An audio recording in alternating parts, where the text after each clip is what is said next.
angel loves me. This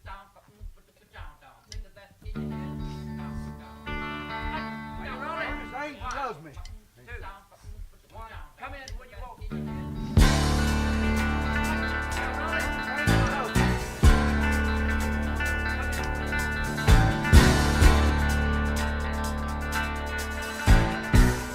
Didn't I give you diamonds?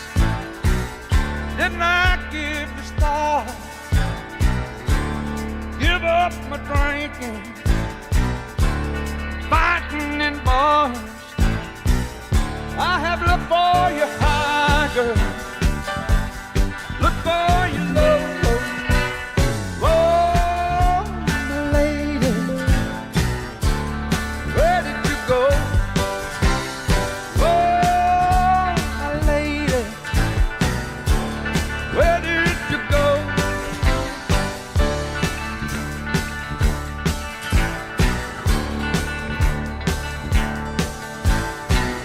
Didn't I give you loving, give it for free? No pushing or shoving, just to make you love me. I have looked for you high, look for you low. Oh, my lady, I needed you so. Whoa, my lady, didn't you know? Woo.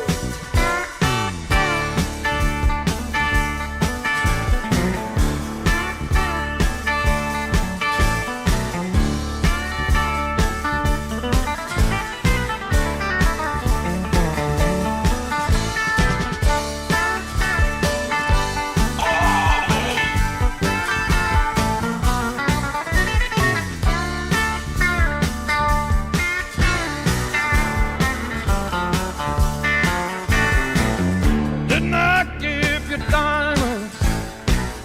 Didn't I give you stars? Give up my drinking, fighting in bars. I have looked for you high, girl. Look for you low. Oh, lady, needed you so. Whoa, my lady, I need you so.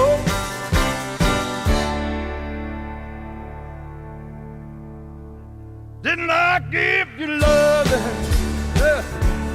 Give it for free. No pushing or shoving, just to make you love me. Yeah.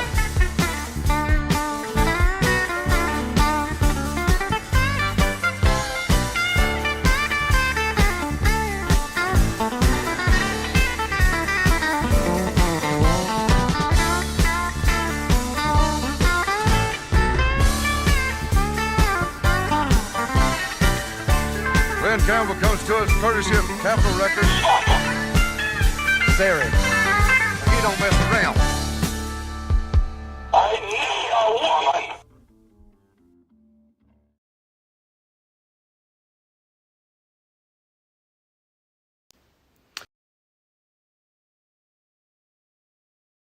For what?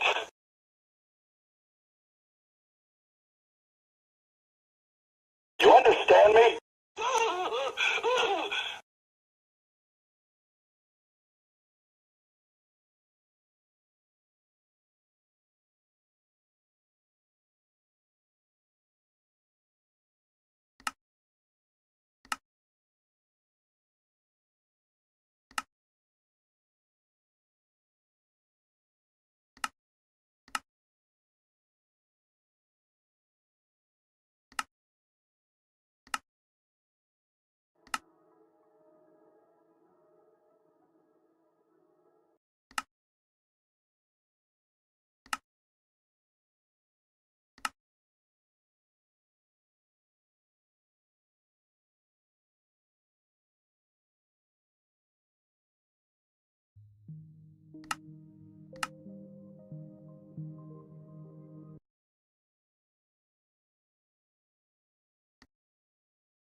This end of financial year, make it a Mercedes-Benz. Enjoy savings equivalent to the GST across a wide selection of models, including the A-Class, GLC and E-Class. Visit your nearest Mercedes-Benz retailer before June 30. Terms and conditions apply. And so I said, hey, that's nacho taco. It's my taco. It's easy to get the fam together to hear the jokes of the week with a tasty Old El Paso taco kit and a few fresh ingredients. Old El Paso. Make some noise. You ready? Exclusively on Disney Plus. Every second counts, baby. The multi-award-winning series FX's The Bear is back for its final season. The restaurant is flooded. And it's the last chance I am selling the building. to save it all. We have each other and nothing left to lose. FX's The Bear. Everything's either going to be okay Or not. Final season streaming June 26th. Exclusively on Disney Plus. This is me, Craig Ferguson. Come see me live in your region on my Pants on Fire comedy stand-up tour. For the full list of dates and tickets, go to thecraigfergusonshow.com. VIP meet and greet packages are available as well. Come say hi and have a laugh. Hello everyone, welcome to the Joy Podcast. My name is Craig Ferguson and I am your host for the Joy Podcast and your guest. My guest today is me, as it is every day in the Joy Podcast, or every once a week in the Joy Podcast. It's a chance for you and I to get together and hang out. Talk about whatever you want to talk about, except, are you really here or is it just me? You're here, I can feel you in the room. Anyway, well, that's scary. It'd be like a vampire or something. Oh, by the way, vampires. Here's the thing. Now, this movie Sinners that everyone's talking about, I haven't seen it yet, and I'm a bit scared because I'm a bit scared of vampires. And I don't know why, but vampire legends, I mean, I can handle pretty much any kind of a scary thing, but vampires creep me out. I think it's the whole coming into your house, sucking your blood thing. I think that people enjoy that kind of creepiness of, like, you know, I remember Interview with the Vampire when Anthony, what was his name? Antonio Banderas did that thing over the flame where he went, and he had his fingers over the flame of a candle, which every drunk person in the world has ever done when they're not vampires.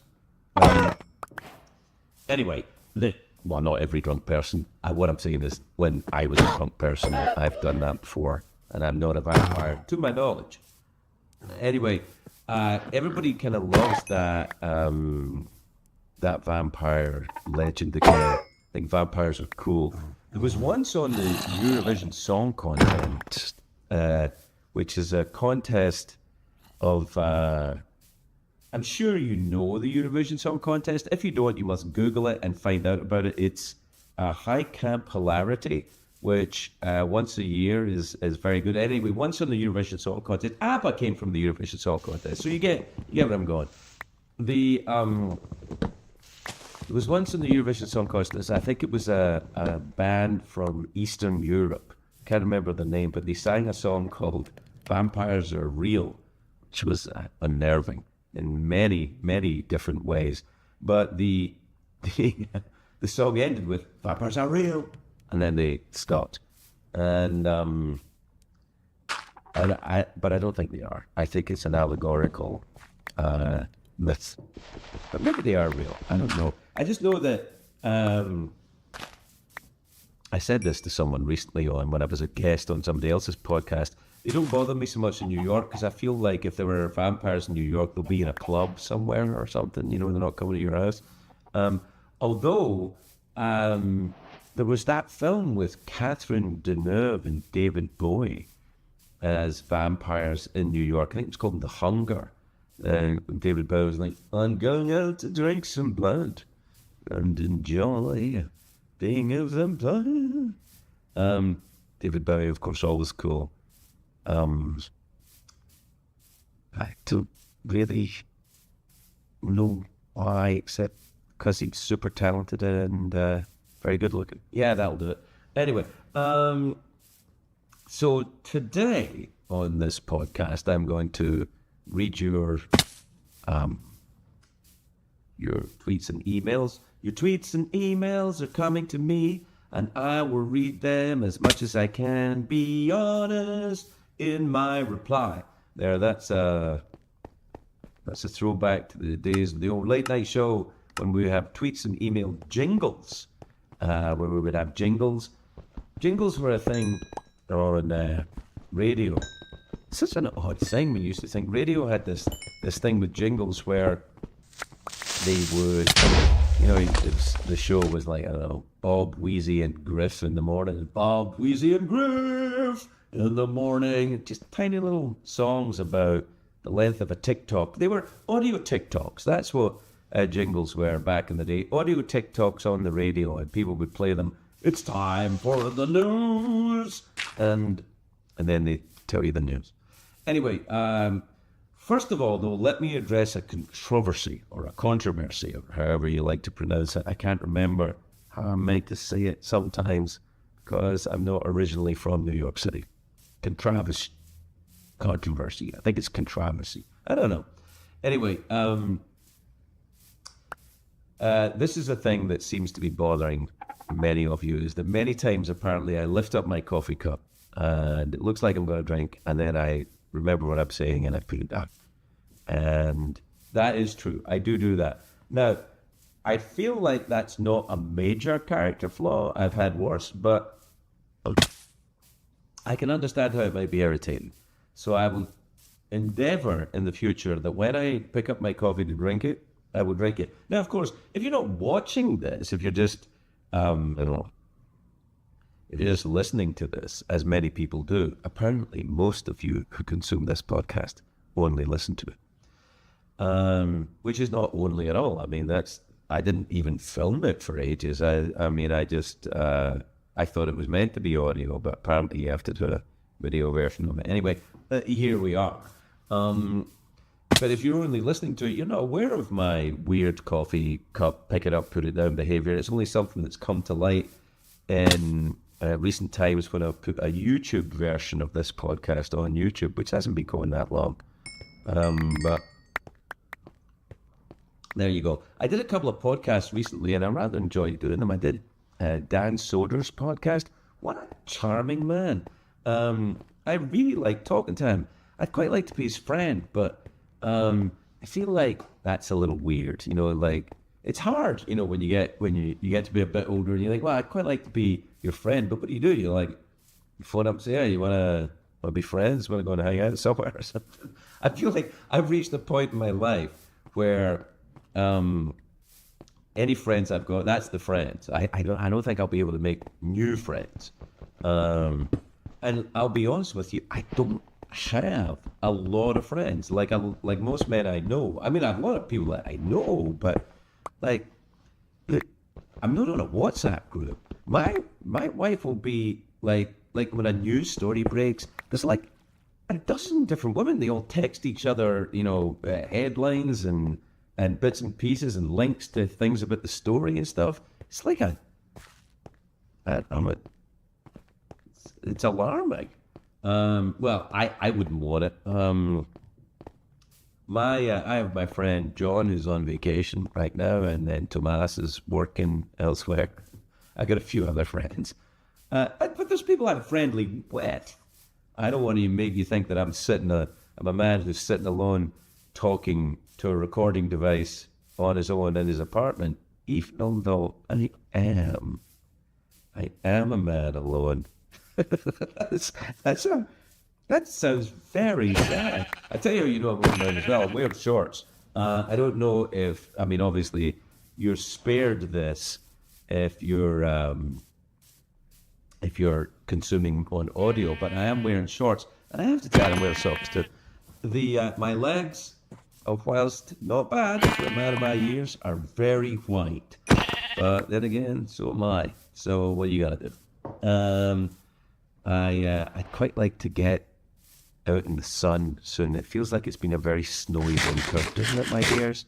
Like very snowy, too snowy, I think.